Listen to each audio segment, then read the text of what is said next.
Hi friends, miracle stock ట్రేడర్స్కి స్వాగతం. So live market video చూడండి friends. నేను వీడియో రికార్డ్ చేస్తున్నప్పుడు 118 అయింది. సో నిఫ్టీ 24,812 దగ్గర ఉంది.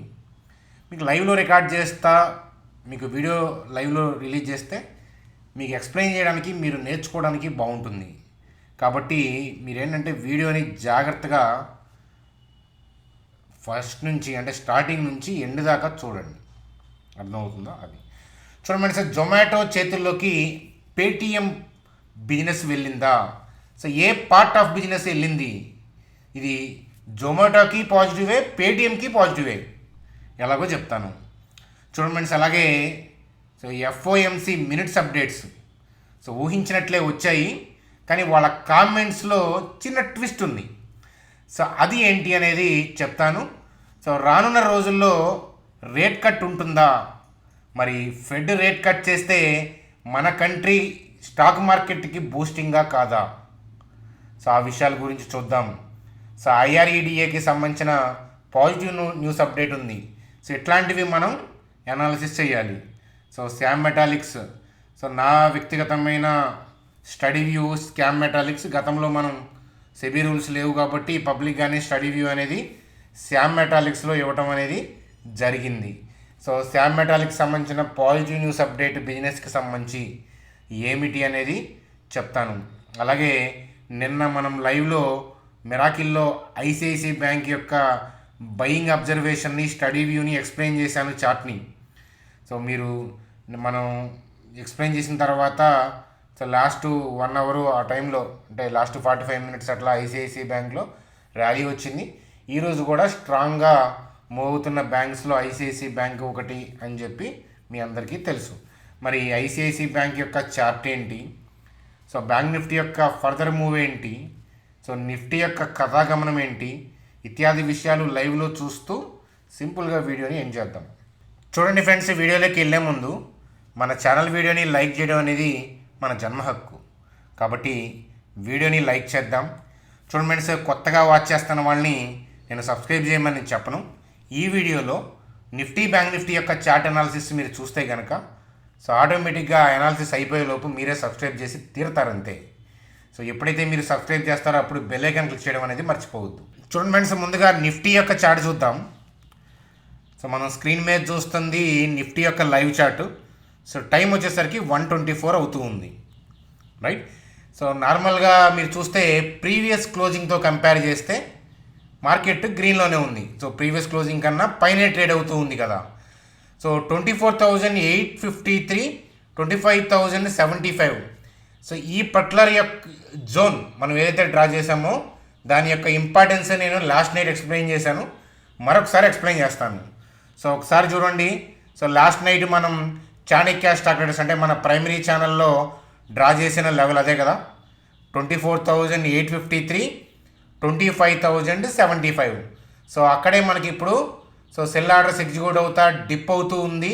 అలాగే లోయర్ లెవెల్ నుంచి బయింగ్ వస్తుంది. సో నేను కొత్త వాళ్ళ కోసం మరొకసారి ఎక్స్ప్లెయిన్ చేస్తాను. చూడండి ఫ్రెండ్స్, నేను మీకు చూపించడం కోసం నేను ఇక్కడ పెయింట్లో తీసుకున్నాను. సో ఒకసారి చూడండి, గ్యాప్ డౌన్ అయిన ఏరియా ఏంటిది చూడండి. ఆ డోజీ కైండ్ ఆఫ్ క్యాండిల్ నుంచి కింద దాకా అయింది. అంటే ఓపెనింగ్ అనేది సో బేరిష్ క్యాండిల్కి ఓపెనింగ్ ఎక్కడ? సో ఇక్కడే కదా, టాప్లో ఉంటుంది. కాబట్టి సో నేను జోన్ డ్రా చేస్తున్నా చూడండి, ఇట్లా కదా. సో ఇలా అంటే ఈ పర్టికులర్ ఏరియాలో సెల్ ఆర్డర్స్ ఉన్నట్లు, బయర్ లేడు. సో ఆ రోజు బయర్ అనేది ఆ ఏరియాలో ఉంటే ట్రేడింగ్ ఇక్కడ జరిగేది కానీ కింద జరగదు కదా. సో ట్రేడింగ్ జరగాలి అని అంటే బయరు సెల్లర్ దగ్గరగా సమానంగా ఉన్న చోట జరుగుతుంది. సో అంటే ఓన్లీ సెల్లర్స్ ఉండి బయర్స్ సో తక్కువ లేదా అసలు లేరు, అంతే కదా. తక్కువ అంటే ఈ సెల్ ఆర్డర్స్కి తగ్గట్టుగా లేకపోతేనే కదా మార్కెట్ గ్యాప్ డౌన్ అయ్యేది కదా. సో అయితే ఇంట్రాడేలో ప్రీవియస్ క్లోజింగ్ దాకా రాలేదు, అర్థమవుతుంది. ఎందుకంటే బ్యాడ్ న్యూస్ ఉన్నప్పుడు రావు, కొన్నిసార్లు వస్తాయి, కానీ టూ మచ్ బ్యాడ్ న్యూస్ ఉన్నప్పుడు ఆ గ్యాప్ అంతే ఉంటుంది. సో ఇంట్రాడేలో ఎక్కడ దాకా వచ్చింది అని అంటే ఈ రెడ్ క్యాండిల్ యొక్క అప్పర్ విక్ దాకా వచ్చింది. కాబట్టి ఈ రెడ్ క్యాండిల్ అప్పర్ విక్ దాకా ఉన్న సెల్ ఆర్డర్స్ అనేవి క్లియర్ అయిపోయాయి అనుకోవచ్చు కదా. సో నేను దీన్ని రైట్ సైడ్కి జరుపుతున్నాను చూడండి. అంటే ఈ పర్టికులర్ ఏరియాలో సో ఆ రోజు రిలీజ్ చేసిన సెల్ ఆర్డర్స్ అంతే ఉంటాయి. సో ఇన్స్టిట్యూషన్ ప్లేయర్స్ ఏంటంటే so cell orders by orders ఒకసారి రిలీజ్ చేస్తే ఏంటంటే సో ఎలా పడితే అలా తీసేయరు. అలా తీసేస్తే ఏంటంటే బ్యాడ్ న్యూస్ వచ్చినప్పుడు లోయర్ లెవెల్లో బై ఆర్డర్స్ లేకపోతే నిఫ్టీ వెళ్ళి జీరోకి వెళ్ళి హిట్ కొట్టాలి, కానీ కొట్టదు. సో బ్యాడ్ న్యూస్ వచ్చినప్పుడు నిఫ్టీ ఏదో ఒక పాయింట్లో ఆగుతుంది కదా. సో ఆ ఏరియా ఏంటంటే బయర్స్ డామినేట్ చేసే ఏరియా అనమాట. ఈవెన్ అంత ప్యానిక్ న్యూస్ ఉన్నా కూడా ఆ ఏరియాలో బయర్స్ రెడీగా ఉన్నారు. సో అందువల్ల మార్కెట్ అక్కడ ఆగుతుంది. సో లోయర్ లెవెల్లో బై ఆర్డర్స్, హైయర్ లెవెల్లో సెల్ ఆర్డర్స్ ప్లేస్ చేయకుండా ఉంటే కనుక తీసేస్తూ ఉంటే ఎప్పుడు మార్కెట్ అనేది జీరోకి వెళ్ళిపోద్ది బ్యాడ్ న్యూస్ వచ్చినప్పుడు. అలాగే గుడ్ న్యూస్ వచ్చినప్పుడు ఎక్కడికో వెళ్ళిపోవాలి. సో కానీ అలా వెళ్ళవు కదా. కాబట్టి మార్కెట్ ఏంటంటే గుడ్ న్యూస్ బ్యాడ్ న్యూస్ వచ్చినప్పుడు సో బయర్ని సెల్లర్ని ఈక్వలెంట్గా మ్యాచింగ్ ఏరియాకి వెళ్ళి ఆగుతుంది. మంచి గుడ్ న్యూస్ అయినా కూడా పైకి వెళ్ళి ఒక పాయింట్లో ఆగుతుందని అంటే సెల్లర్స్ కూడా ఈక్వలెంట్గా ఉన్న ఏరియాలో ట్రేడ్ అవుతూ ఉంటుందన్నమాట. సో అది మనం గుర్తుపెట్టుకోవాలి. కాబట్టి ఈ పర్టికులర్ ఏరియాని సో మనకి సెల్ ఆర్డర్స్ ఉన్నాయి అనేది మనకి అర్థమవుతుంది. సో కానీ మార్కెట్ యొక్క ఇంటెన్షన్ ఏంటి అని అంటే పైకి వెళ్ళాలని చూస్తుంది. సో ఇక్కడ ఉన్న సెల్ ఆర్డర్స్ ఎవరి వాళ్ళయే, ఇన్స్టిట్యూషన్స్, ఎఫ్ఐ కావచ్చు, డిఐ కావచ్చు, ఇద్దరికి కలిపి కావచ్చు. కింద నుంచి బై చేసుకుంటా వస్తుంది ఎవరు, వాళ్ళే. సో కింద నుంచి బై చేసుకుంటా రావడానికి కారణం ఏంటి అని అంటే సో చూడండి, అసలు ముందు ఇలా పడటానికి కారణం ఏంటో తెలిస్తే చూడండి, బ్యాంక్ ఆఫ్ జపాన్ కామెంట్స్, అదే వాళ్ళు తీసుకున్న డెసిషన్, అలాగే Russian worries, US unemployment data, ఇట్లాంటి విషయాల వల్ల డిప్స్ కొట్టినాయి. దాని తర్వాత so bank of Japan positive comments కావచ్చు, అన్ఎంప్లాయ్మెంట్ డేటా అనేది కొంచెం ఇన్ ఫేవర్ నుంచి కొంచెం ఫేవరబుల్ వైపు మారటం కానీ, సో ఇక్కడ ఉన్నప్పుడు రష్యన్ అని చెప్పి భయపడిన జేపీ మోర్గాన్, హెచ్ఎస్బిసి వాళ్ళు సో ఈ ఏరియాలో ఉన్నప్పుడు ఏంటంటే సో రష్యన్ వర్రీ లేదు అనే పాయింట్ ఆఫ్ వ్యూలో కామెంట్ చేయటం, అందువల్ల మార్కెట్లో ఫ్రెష్ బయింగ్ అనేది జరిగింది. చూడండి ఫ్రెండ్స్, ఇక్కడ సెల్ చేసిన వాళ్ళ ఇంటెన్షన్ సెల్లింగ్ కాబట్టి అప్పుడున్న ఆర్డర్లు. కానీ ఇప్పుడు మార్కెట్ ఏంటంటే పైకి వెళ్తుంది. సో పైకి వెళ్ళాలనే ఇంటెన్షన్ ఉంది. సో పైకి వెళ్ళాలనే ఇంటెన్షన్ ఉన్నప్పుడు ఆల్రెడీ వాళ్ళ సెల్ ఆర్డర్సే ఉన్నాయి కదా. కాబట్టి ఏం చేస్తారంటే ఫర్ ఎగ్జాంపుల్ 10,000 లాట్స్ ఇలా బై చేస్తే ఒక 2,000 లాట్స్ అట్లా ఏంటంటే సెల్ కొట్టి ప్రాఫిట్ బుకింగ్ అనేది చేసుకుంటారు, అంతే కదా. బై సెల్ రియల్ ఎస్టేట్ చేసేవాళ్ళు తెలుసుగా మీలో చాలామంది. సో చూడండి, మా ఫ్రెండ్ సింపుల్ ఎగ్జాంపుల్ చెప్తాను. మా ఫ్రెండ్ ఈ గొర్రెలు, మేకలు అట్లాంటివి సంతల్లో కొంటుంటాడు, సంతల్లోనే అమ్ముతూ ఉంటాడు. అలాగే ఇళ్ళ దగ్గర కూడా అమ్ముతూ ఉంటాడు అనమాట. సో సంతలో ఎందుకు కొంటున్నావు, మళ్ళీ వేరే సంతలోకి వెళ్ళి ఎందుకు అమ్ముతున్నావు, లేదా అదే సంతలోకి వెళ్ళి ఎందుకు అమ్ముతున్నావు అని అడుగుతుంటాను నేను. సో మార్జిన్ చూసుకుంటూ ఉంటాడు. ఒక్కొక్కసారి సంతలోకి వెళ్ళినప్పుడు తక్కువ దొరుకుతున్నాయి అనుకుంటే సో అమ్మాలి అనుకున్నవి కాస్త ఏంటంటే అమ్మాలి అనుకుని వెళ్ళుంటాడు ఆ రోజు, కానీ బండిలో ఖాళీ ఉంటే కొన్ని కొంటాడు. సో అలాగే కొనాలనుకొని వెళ్ళుంటాడు, కానీ బాగా రేట్ అక్కడ పలుకుతుంటే కనుక నా దగ్గర ఉన్నాయే మీరు కొనండి అని చెప్పి అమ్ముతూ ఉంటాడు అనమాట. సో కాబట్టి ఏంటంటే సో బై సెల్ రెండు చేస్తూ ఉంటారు బిజినెస్ చేసేవాళ్ళు, వర్తకం చేసేవాళ్ళు. సో ఇలా రియల్ ఎస్టేట్ వాళ్ళకి ఇప్పుడు నేను చెప్తున్న కైండ్ ఆఫ్ థింగ్ బిజినెస్ మీకు అర్థమయ్యే ఉంటుంది. సో కాబట్టి కింద నుంచి బై చేసుకుంటూ వస్తున్నారు కాబట్టి ఈ ఏరియాలో కొంత వాళ్ళు బుక్ చేసుకుంటారు. సో మరి దీన్ని మనం సెల్ చేయొచ్చా అంటే మనం సెల్ చేయకూడదు, ఎందుకంటే అది రెడ్ జోన్ కాదు. సో ఏం జోన్ అంటే అది orange zone. So red zone అంటే ఏంటంటే వాళ్ళ ఇంటెన్షన్ కిందకి మూవ్ చేద్దామని అనున్నప్పుడు, కానీ వాళ్ళ ఇంటెన్షన్ ఏంటంటే పైకే మూవ్ చేద్దామని ఉంది. సో అందుకని మీరు లైవ్ మార్కెట్లో చూస్తే చూడండి, ఇలా గ్యాప్, సో ఆ హిట్టింగ్ వాళ్ళ సెల్ ఆర్డర్స్ ఉన్నాయి కాబట్టి వాటిని ప్రాఫిట్ బుకింగ్ చేసుకుంటా మనీ వస్తుంటాయి కదా. ఆ మనీతో ఏంటంటే లోయర్ లెవెల్లో బై చేస్తున్నారు. Cell by. సో మీకు ఆల్రెడీ నిన్ననే చెప్పాను నేను, రేంజ్ బౌండ్ ఆఫ్ థింగ్ అని. చాణక్యలో చిన్నప్పుడు ప్రైవేట్ బస్సులు ఉండేవి అని చెప్పాను, ముందుకి వెనక్కి వదులుతూ ఉంటాయి అని చెప్పి. సో వాళ్ళు సెల్ చేస్తూనే ప్యారలల్గా బై చేస్తున్నారు. సో ఆ విషయం అనేది అర్థమవుతుంది కదా. మనం ఏం చేయాలంటే ఇలాంటప్పుడు వెయిట్ చేయాలి. వాళ్ళు ఈ జోన్ని క్లియర్ చేయడానికి వాళ్ళు ట్రై చేస్తున్నారు కదా. సో మనం ఏంటంటే ఆ క్లియర్ అయ్యేదాకా ఆగాలి. లేదా ఏంటంటే సో మనకు ఆల్రెడీ అప్ ట్రెండ్ ఉంది కాబట్టి సో ఏదైనా గ్లోబల్గా అనిశ్చితి కానీ, సో ఏదైనా టెంపరీ బ్యాడ్ న్యూస్లు మన కంట్రీలో కానీ ఏదైనా వస్తే 1-2 డేస్ ఏదైనా డిప్ వస్తే మనం ఏంటంటే బై పాయింట్ ఆఫ్ వ్యూలో ఏదైనా ప్లాన్ చేసుకుంటే మీరు లెర్నింగ్ పాయింట్ ఆఫ్ వ్యూలో అప్పుడు మంచి ర్యాలీ అనేది మనం ఏం చేయొచ్చు. కాబట్టి బ్రాడ్ వ్యూ పైకి ఉన్నప్పుడు బై అండ్ డిప్స్, ఏదైనా డిప్స్ వస్తే మనకు బాగుంటుంది. ఎందుకంటే ఇన్స్టిట్యూషనల్ ప్లేయర్స్ లాగా మన దగ్గర 10,000 లాట్లు మనం కొనే దమ్ము లేదు, మన దగ్గర అంత మనీ ఉండదు. 10,000 లాట్లు కొంటేనే కదా 2,000 లాట్స్ని మనం ప్రాఫిట్ బుకింగ్ చేసుకోవడానికి. సో అంత లేదు కాబట్టి సో ఈ స్టైల్ ఏంటంటే హెచ్ఎన్ఐస్ ఇన్స్టిట్యూషనల్ ప్లేయర్స్ వాళ్ళకి మనం ఈ సిఎంపీలో కూడా వాళ్ళు ఏదైనా చేసుకోవడానికి బాగుంటుంది. కానీ మనం 1 లాట్ 2 లాట్స్ పాయింట్ ఆఫ్ వ్యూలో ఉన్న వాళ్ళు ఏంటంటే రీట్రేస్మెంట్ కోసం ఏంటంటే వెయిట్ చేయాలి అని చెప్పి చెప్తాను, లేదా ఈ ఆర్డర్స్ క్లియర్ అయ్యేదాకా ఆగాలి. సో ఐ హోప్ నిన్నటి వీడియో ఈరోజు వీడియో చూసిన వాళ్ళకి క్లియర్గా అర్థమవుతుంది. సో సేమ్ అదే లెవెల్. సో కానీ మీరు ట్రెడిషనల్ లాజిక్స్ చూస్తే ఏమవుతుందంటే, సో ట్రెడిషనల్ లాజిక్ చూస్తే చూడండి, ఇప్పుడు ఈ గ్రీన్ క్యాండిల్ చూసామనుకోండి 24,700 అబవ్ క్లోజ్ అయింది, లేదా 24,750 అబవ్ క్లోజ్ అయింది కాబట్టి రేపు పొద్దున్న కొనొచ్చు అని మనకు కనిపిస్తూ ఉంటుంది. అంత అర్థమవుతుందా? సో సపోజ్ నిన్న 24,750 పైన క్లోజ్ అయింది కదా అని పాజిటివ్ అని చెప్పి సో వాళ్ళు వెళ్ళి ఓపెనింగ్ వెళ్ళి బై చేస్తే ఏమవుతుంది? డిప్ కొడుతుంది.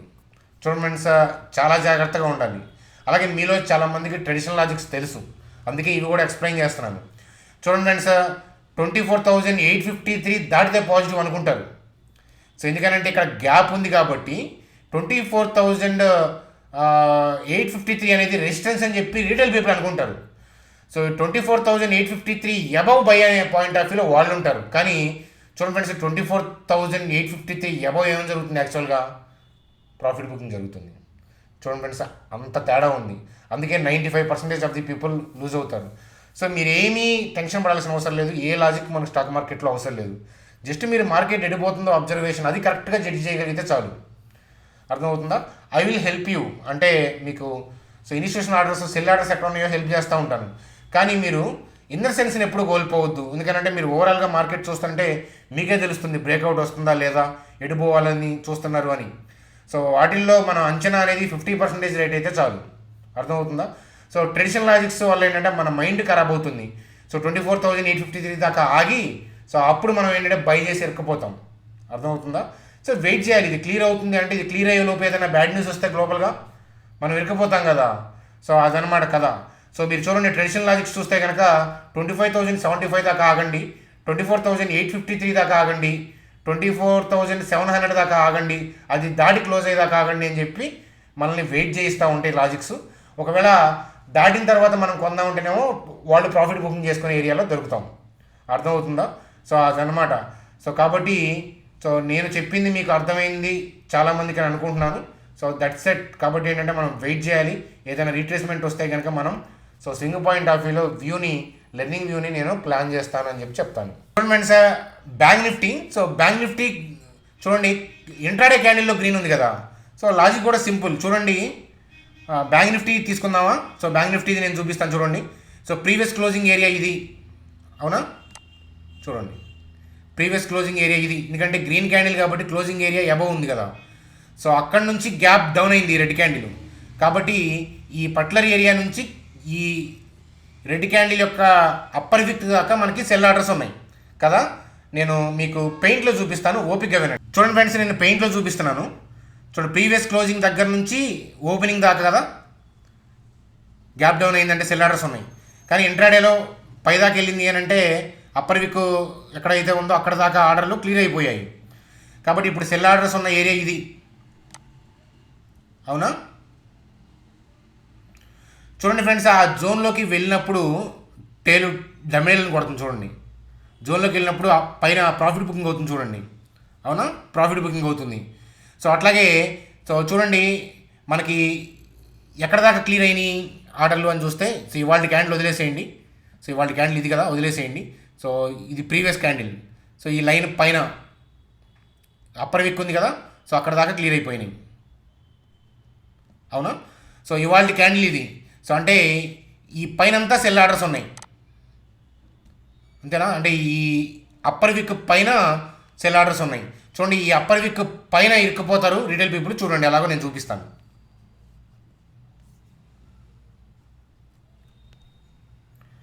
చూడండి ఫ్రెండ్స్, అప్పర్ విక్ ఎక్కడ ఉంది అని చూస్తే ఈ క్యాండిల్కి అదేనా, నిన్నటి క్యాండిల్స్ వరకు చూస్తే అప్పర్ విక్ ఇక్కడ దాకా ఉంది. కాబట్టి ఈ అప్పర్ విక్ పైన ఆర్డర్లు క్లియర్ అవ్వలేదు, అవునా? సో మీరు క్లోజ్లో బ్యాంక్ నిఫ్టీని క్లోజ్అప్ పెట్టి చూస్తే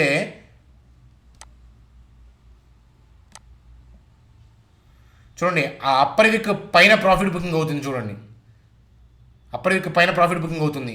సో కానీ డిప్ అవుతుంటే బై చేస్తున్నారు. సో చూడండి, ఈ అప్పర్ విక్ దాటేదాకా ఏంటంటే స్మూత్గానే వెళ్ళింది, ఓపెన్ అయింది. నిఫ్టీ లాగా కాదు, నిఫ్టీ ఓపెనింగ్ వెళ్ళి ఆ ప్రాఫిట్ బుకింగ్ జోన్లో తలకాయ పెట్టింది. కానీ ఇది ఓపెనింగ్ ఏంటంటే కొంచెం కొంచెం కింద డిప్ అయింది కాబట్టి పైకి వెళ్ళగలిగింది. చూడండి, ఈ అప్పర్ విక్ అబవ్ ఏంటంటే ప్రాఫిట్ బుకింగ్ జరుగుతుంది. మీరు ట్రెడిషనల్ లాజిక్ చూసారనుకోండి, 51,030 అనేది రెసిస్టెన్స్. సో కాబట్టి అది దాటితే పాజిటివ్ అంటారు, మనం వెళ్ళి ఇరుక్కుపోతాం. చూడండి ఫ్రెండ్స్, చాలా చాలా మైండ్ గేమ్కి అలవాటు పడి మనకి సపోర్ట్ రెసిస్టెన్స్ పనిచేస్తాయి అని అనిపిస్తుంది, అర్థమవుతుంది. ఎందుకంటే ప్రపంచం మొత్తం అటే ఊగుతున్నారు, కానీ అటే ఊగితే మాత్రం సో మన అకౌంట్ కిందకి లాగుతుంది అనేది చెప్తాను. అందులో గంటా పదంగా చెప్తాను, దాంట్లో మొహమాటం ఏమి లేదు, అర్థమవుతుందా. సో మీ అబ్జర్వేషన్ మీరు కావాలంటే 5 minutesలో పెట్టుకొని కూడా చూసుకోవచ్చు. సో ఈ 51,030 దాటిన తర్వాత ఏంటంటే you will see some kind of selling. చూడండి, అప్పుడు దాకా ఎగబడింది, ఏమైంది, డిప్ కొడతా ఉంది. సో ఇప్పుడు ఈ హై మళ్ళీ ఈ జోన్లోకి ఈ హై దాటినాక చూడండి, ఇంట్రాడేలో మీరు చూస్తున్నారు కదా, మీరు చూసేటప్పటికి మేబీ 140 అయింది కదా, మీరు చూసేటప్పటికి 2 తర్వాత చూస్తారని చెప్పారు కదా, 215 తర్వాత. సో మీరు ఇది దాటినాక చూడండి, మళ్ళీ డిప్స్ కొడతా ఉంటుంది. సో అర్థమవుతుందా. మనం సెల్ చేయకూడదు. ఎందుకని మనం ఎందుకు సెల్ చేయకూడదు అని అంటే ఇది ప్రాఫిట్ బుకింగ్ జోనే, కానీ ఏంటంటే వాళ్ళకి క్లియర్ చేసే ఉద్దేశం ఉంది, అర్థమవుతుందా. మనం ఆ క్లియర్ అయ్యేదాకా వెయిట్ చేయాలి, ఏదైనా రీట్రేస్మెంట్ కోసం అన్నా వెయిట్ చేయాలి. సో అందుకనే నేను ఐసిఐసి బ్యాంక్ యొక్క లెవెల్ ఇచ్చాను, దానికి ఏం అడ్డము లేదు. కాబట్టి ఐసిఐసి బ్యాంకు జోష్లో ఉండే అవకాశాలు ఉంటాయి అనే ప్రాబబిలిటీతో లెర్నింగ్ వ్యూని ఐసిఐసి బ్యాంకు మనం తీసుకున్నాము అనేది చెప్తాను. చూడండి ఫ్రెండ్స్, ఇప్పటిదాకా మీరు వీడియో చూసారంటే నచ్చి ఉంటుంది, లైక్ చేయండి. సో అర్థం కాకపోతే స్లోగా అర్థం అవుతుంది, ఇంకా బెటర్గా అర్థం కావడం కోసం నేను వెబినార్లు ప్లాన్ చేస్తున్నాను. సో ఎందుకంటే అందరూ ఒకటే స్టాండర్డ్ కాదు కదా, వీడియో జనరిక్. యాక్చువల్గా ఏంటంటే ఇట్లాంటి అనాలిసిస్లు మనం వీడియోస్లో చెప్పలేము, కానీ వింటున్నారు చాలామంది పీపుల్, కొంతమందికైనా బెనిఫిట్ అవుతుంది. కసున్న వాళ్ళు చాలామంది కనిపిస్తున్నారు, కామెంట్స్లో చూస్తున్నాను కదా. సో అందువల్ల ఏంటంటే ఈ లెంతీ ఎక్స్ప్లెనేషన్ నేను ఇస్తున్నాను అనమాట. సో మీరు మరింత విపులంగా ఎట్లాంటి థింగ్స్ నేర్చుకోవాలంటే, సో మీరు మన వీడియో కింద డిస్క్రిప్షన్లో జెరోదా ఏంజల్ లింక్ ఇచ్చాను. సో ఫర్ ఎగ్జాంపుల్ నేను ఏంజల్ క్లిక్ చేస్తున్నాను. సో ఏంజల్ అయినా జెరోదా అయినా ఏదైనా పర్లా. సో మన లింక్స్ ద్వారా అకౌంట్ ఓపెన్ చేస్తే సో మీరు మా టీం నెంబర్కి ఏంటంటే మీ ఐడిని వాట్సాప్ చేయండి. సో టైం పాస్కి రావద్దు, కొద్ది క్యాపిటల్తో రండి, లైఫ్ టైం బెనిఫిట్స్ ఉంటాయి అన్నమాట. So investment study views learning point of వ్యూలో పోస్ట్ చేస్తాను, అక్కడ స్వింగ్ స్టడీ వ్యూస్ పోస్ట్ చేస్తాను, ETF investment study views post చేస్తాను. అలాగే ఏంటంటే ఇలాంటి వెబినార్లు ఏంటంటే విపులంగా నిదానంగా వాట్ ఈజ్ క్యాండిల్ స్టిక్స్ అట్లాంటివి కూడా బిగినర్స్ కోసం గైడ్ చేస్తాము. So what is candle sticks వాటి మీద ఏంటంటే ఈ సండే వెబినార్ మనీ మేనేజ్మెంటు, అట్లాగే వాట్ ఈజ్ క్యాండిల్ స్టిక్స్ వీటి మీద వెబినార్ ఈ సండే జరుగుతుంది. కాబట్టి మీరు అవి కూడా అటెండ్ అవ్వచ్చు. ఇట్లాంటి వెబినార్లు మీకు లైఫ్ టైం ఉంటాయి, ఫ్రీ, ఏమీ చేయాల్సిన అవసరం లేదు. మీరు ఎలా చేయాల్సిందల్లా ఒక్క అడుగు మా కోసం కాదు, మీకోసం ఒక్క అడుగు వేయటమే గ్రూప్లోకి, అంతే. కాబట్టి మీరు చేయాల్సిందల్లా మన అకౌంట్స్ ద్వారా మీరు మన లింక్స్ ద్వారా అకౌంట్ ఓపెన్ చేసి ఈ నెంబర్కి ఐడి పంపించండి. కొద్ది క్యాపిటల్ అయినా పర్లా మీ క్యాపిటల్తో రండి, ఊరక టైం పాస్ కోసం అయితే కనుక రావద్దు అని చెప్పి మరీ చెప్తాను. చూడండి సార్, ఎఫ్ఓఎంసి మినిట్స్ అప్డేట్స్ వచ్చాయి. సో చూడండి, అక్కడ మినిట్స్ అప్డేట్స్లో వాళ్ళు ఏం డిస్కస్ చేసుకున్నారు అనేది సో ఫెడ్ అఫీషియల్ వెబ్సైట్లో దొరుకుతాయి అన్నమాట. సో ఇక్కడ చూడండి ఏమని చెప్తున్నారంటే, several officials saw case for cutting at July meeting. So చూడండి వాళ్ళు ఏం మాట్లాడుకున్నారంటే, సెప్టెంబర్లో రేట్ కట్ అనే పాయింట్ ఆఫ్ వ్యూలోనే వాళ్ళు మాట్లాడుకుంటున్నారు. అలాగే ఇన్ఫ్లేషన్ అనేది ఫెడ్ యొక్క టార్గెట్ ఏదైతే ఉందో 2% బిలోకే ఉంటుంది అనే పాయింట్ ఆఫ్ వ్యూలో వెళ్తుంది ఫర్దర్గా కూడా అనే పాయింట్ ఆఫ్ వ్యూలో ఎక్కువ మంది పీపుల్ సో ఆశిస్తున్నారు. అలాగే మోస్ట్ ఫెడ్ అఫీషియల్స్ ఏంటంటే అప్సైడ్ రిస్క్ ఇన్ఫ్లేషన్కి ఉండకపోవచ్చు అనేది, సో అది తగ్గిపోయింది అనే పాయింట్ ఆఫ్ వ్యూలో ఆలోచిస్తున్నారు. సో ఈ కామెంట్స్ చూస్తే ఏంటంటే రేట్ కట్ ఉంటుంది అనే విషయం తెలుస్తుంది. సో రేట్ కట్ చేస్తే కనుక ఫెడ్ మార్కెట్లో ఏంటంటే మనీ ఫ్లో అవుతుంది. మనీ ఫ్లో అయితే ఏంటంటే పర్చేసింగ్ పవర్ పెరుగుతుంది, డిమాండ్ పెరుగుతుంది, కంపెనీస్ యొక్క ఎర్నింగ్స్ పెరుగుతాయి. సో అందువల్ల ఎఫ్ఐఎస్ కూడా ఏంటంటే మనలాంటి కంట్రీల్లో ఇన్వెస్ట్మెంట్ చేయడానికి దోహదపడుతుంది. అలాగే ఫెడ్ డెసిషన్ని చాలా కంట్రీస్ యొక్క సెంట్రల్ బ్యాంక్స్, ఫెడ్ అంటే ఎవరు, యూఎస్కి సంబంధించిన సెంట్రల్ బ్యాంక్, మనకి ఆర్బీఐ కదా. సో అయితే రీసెంట్గా ఆర్బీఐ ఏంటంటే మేము ఫెడ్ని టూ మచ్గా ఫాలో అవ్వమని చెప్పారు. ఆర్బీఐ గైడ్లైన్స్లు కూడా మనం చదువుకున్నాం. సో ఆర్బీఐ గైడ్లైన్స్లు అంటే కొద్దిగా స్టెబిలైజ్ అయిన తర్వాత మనం రేట్ కట్కి వెళ్తాం. అంటే మనకి సమీప భవిష్యత్తులో రేట్ కట్ లేదు. Even though fed rate cut చేస్తే ఏంటంటే అది ఓవరాల్గా గ్లోబల్ యొక్క సెంటిమెంట్ని పాజిటివ్గా ఇంపాక్ట్ చేస్తుంది. మనం కూడా త్వరలో థింగ్స్ స్టెబిలైజ్ అయిపోతే రేట్ కట్కి వెళ్తాము. సో ఫెడ్ యొక్క డెసిషన్స్ అనేవి చాలా చాలా ఇంపార్టెంట్. ఎందుకంటే డిపెండెన్సీ లైక్ ఐటీ స్టాక్స్ కానీ వాళ్ళ ఇన్వెస్ట్మెంట్ మన కంట్రీలో ఉండటం కానీ ఇవన్నీ కూడా కారణాలు అనమాట. సో అట్లాగే ఏంటంటే అన్ఎంప్లాయ్మెంట్ గురించి కామెంట్ చేశారు. అన్ఎంప్లాయ్మెంట్ రిస్క్ అనేది ఆ పాయింట్ ఆఫ్ వ్యూలో ఎక్కువ అవుతుందనే పాయింట్ ఆఫ్ వ్యూలో చెప్తున్నారు.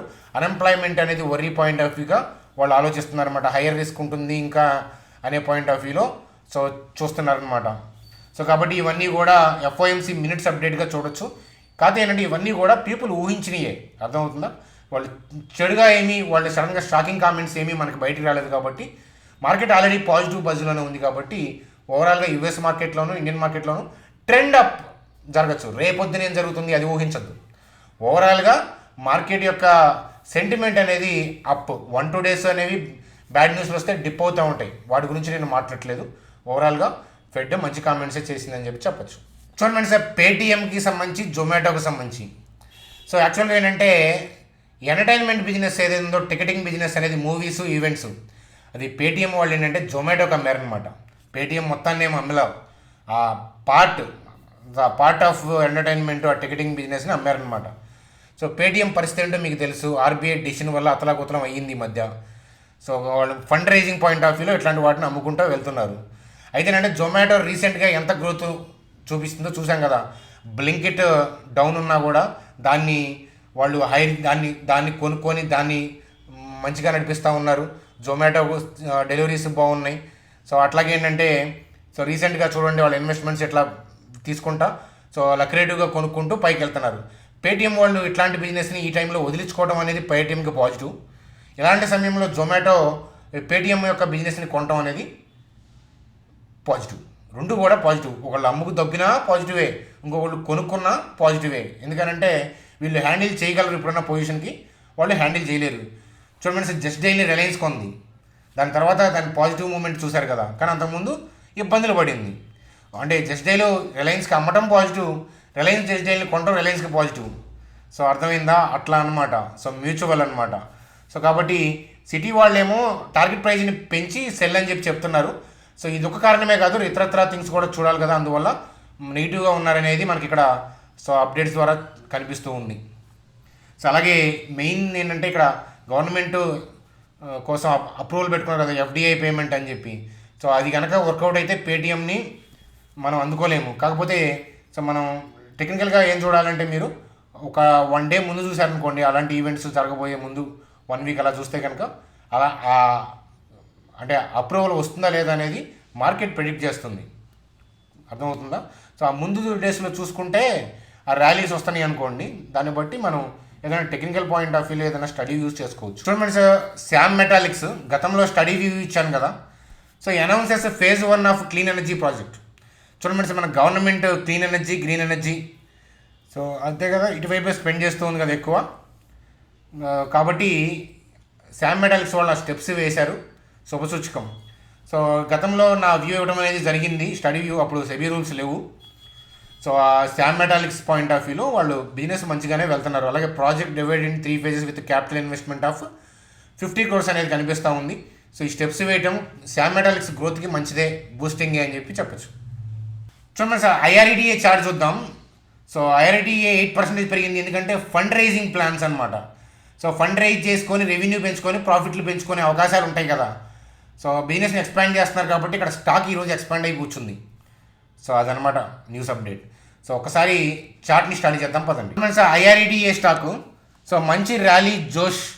సో చూడండి, రీసెంట్ డిప్ నుంచి ఏంటంటే సో టర్న్ అయింది. చూడండి సార్, ఈ గ్యాప్ ఉంది కదా, సో గ్యాప్ అప్ అయింది కదా.